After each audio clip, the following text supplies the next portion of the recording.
Bismillahir Rahmanir Rahim, alhamdulillahi rabbil alamin, wa salatu wa salamu ala khatimil anbiya wal mursalin wa ala alihi wa sahbihi ajma'in. Amma ba'du, assalamu alaikum wa rahmatullahi wa barakatuh. Mes sœurs, mes frères, les louanges, les remerciements, les éloges n'appartiennent qu'à Allah seul. Il est le premier qui n'a pas de début, le dernier qui n'a pas de fin, l'apparent et le dominant sur toutes choses. Nous le louons comme toute chose qui existe, c'est lui qui a tout créé sans besoin. Nous revenons vers lui repentant. Le repentir est grâce à lui et par lui, subhanahu wa ta'ala, et pour lui.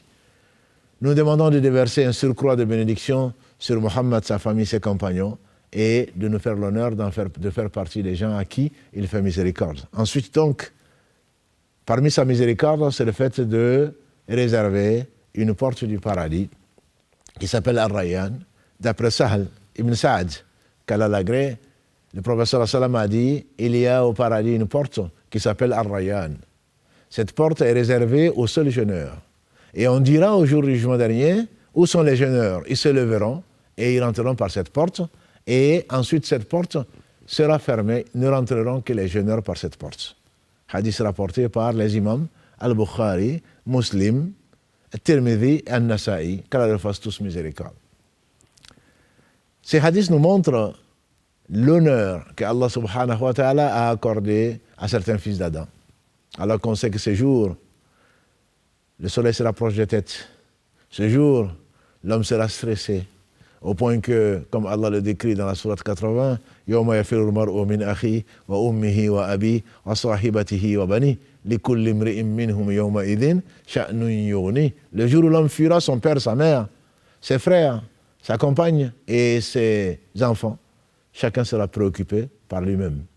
Et donc ce jour-là, les gens sortiront, donc après être sortis de leur tombe, pieds nus, corps nus, non circoncis, le soleil se rapproche des têtes, et Allah subhanahu wa ta'ala, sa miséricorde, déjà va la déverser sur cette catégorie de gens, qu'Allah nous compte parmi celles-là. Ensuite, quand les livres seront posés, et que les gens recevront les livres de la droite ou derrière eux par la gauche, Allah va honorer donc les gens qui ont vraiment jeûné. Qui ont jeûné, comme on le verra, le jeûne, c'est également un comportement. Mais on dira où sont les jeûneurs, ceux qui ont vraiment jeûné. Les jeûneurs, c'est ceux qui ont vraiment jeûné. Ils ont jeûné pour Allah subhanahu wa ta'ala et en s'abstenant de ce que Allah a interdit. Où sont les jeûneurs? Ils se lèveront. Par ceux qui ont eu faim, par ceux qui ont eu soif. Mais les vrais jeûneurs. Et cette porte, c'est l'une des 8 portes du paradis.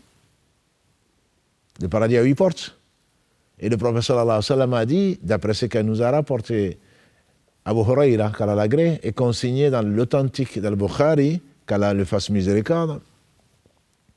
Au jour du jugement dernier, on appellera chacun, et chacun rentrera parmi les gens des habitants du paradis, qu'Allah nous compte parmi ceux-là, par la porte, on dirait qu'il a mérité.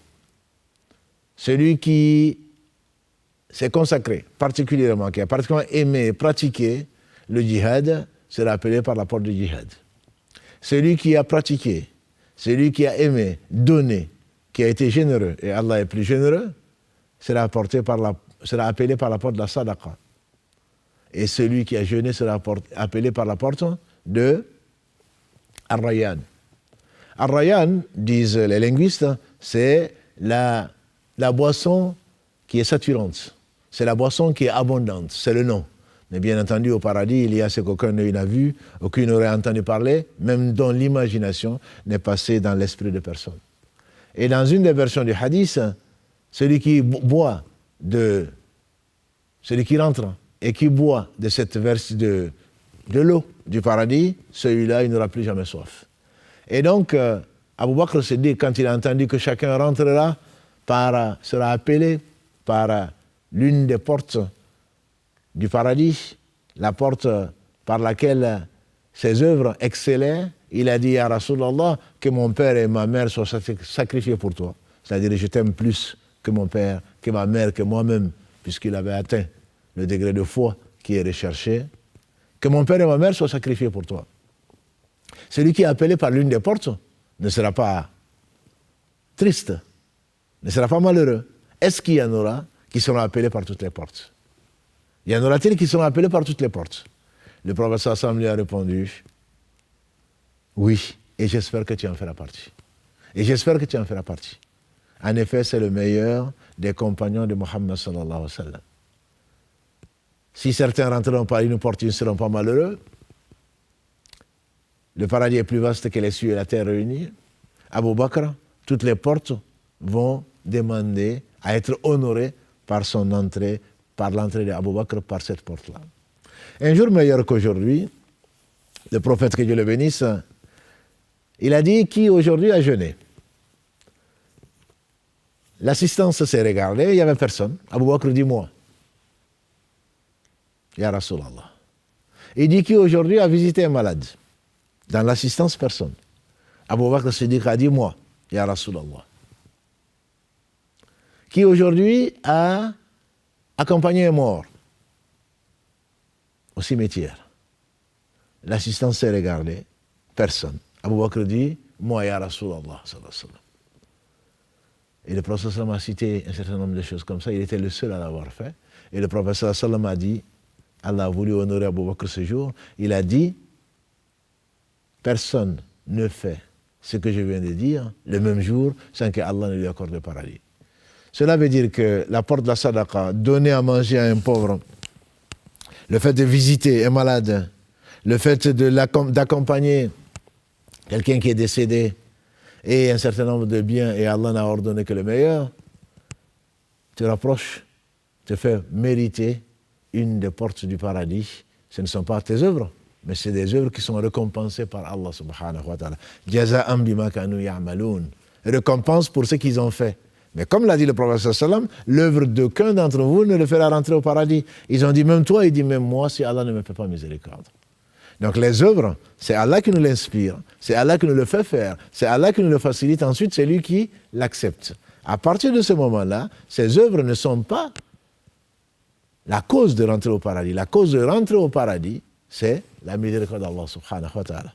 Par contre, les œuvres sont récompensées comme Allah l'a promis, en récompensant ceci, à cause de sa miséricorde, de 10 à 700 fois, il nous permet, walillahi alhamd, donc de rentrer au paradis, qu'Allah nous compte parmi les habitants du paradis. Peu importe, tu me diras, par quelle porte. Comme le dit Abu Bakr, il ne sera pas malheureux. Mais ça veut dire quoi? Ça veut dire qu'il faut concourir. Il faut exceller. Allah subhanahu wa ta'ala a dit, le prophète sallam a prescrit l'excellence en toutes choses. Même quand tu veux sacrifier un animal pour Allah, il faut aiguiser le couteau pour que l'animal ne souffre pas. Et donc l'esprit du musulman, c'est l'excellence. Et le prophète sallam nous a dit, le paradis a 100 degrés. Si vous demandez le degré le plus élevé, ça s'appelle Al-Firdaus. Si vous demandez le paradis, demandez le Firdaus. Or, on le sait très bien, sincèrement, personne d'entre nous ne mérite le paradis. La miséricorde d'Allah l'emportera et il nous fera rentrer au paradis, Inch'Allah. Mais pourquoi ne pas demander au Seigneur des mondes le plus haut degré du paradis? Donc Allah subhanahu wa ta'ala nous incite à faire le bien. Et n'est-ce pas, le paradis, comme l'a dit le prophète sallam, est cher. N'est-ce pas que le paradis, c'est le prix, c'est le commerce le plus cher. Allah dit dans la sourate At-Tawbah, verset 111, Inna Allah ashtara min al-mu'minina anfusahum wa amwalahum bi anna lahumul jannah. Allah a acheté aux croyants leur personne et leurs biens à récompense du paradis. Et le prophète sallam a dit, n'est-ce pas que la marchandise d'Allah est chère? Allah a acheté aux croyants le commerce d'Allah. La marchandise d'Allah est chère, la marchandise d'Allah c'est le paradis. Donc le fait de donner de tes biens qui appartiennent à Allah, le fait de donner ta personne, entre autres, dans le jeûne, tu donnes à Allah ce que tu dois manger, tu laisses, ou tu donnes à autrui, tu laisses pour Allah ton manger, ton boire, tes plaisirs.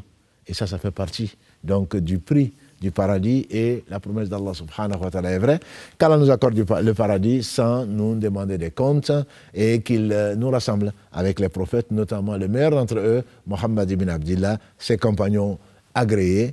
سبحانك اللهم وبحمدك أشهد أن لا إله إلا أنت أستغفرك وأتوب إليك سبحان ربك رب العزة عما يصفون وسلام على المرسلين والحمد لله رب العالمين والسلام عليكم ورحمة الله وبركاته.